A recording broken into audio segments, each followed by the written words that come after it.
So, I just went to the clinic yesterday.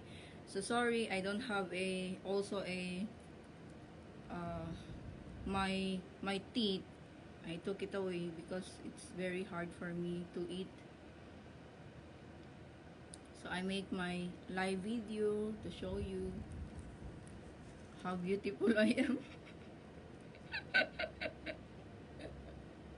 How beautiful I am right now at home. Ganda, 'di ba?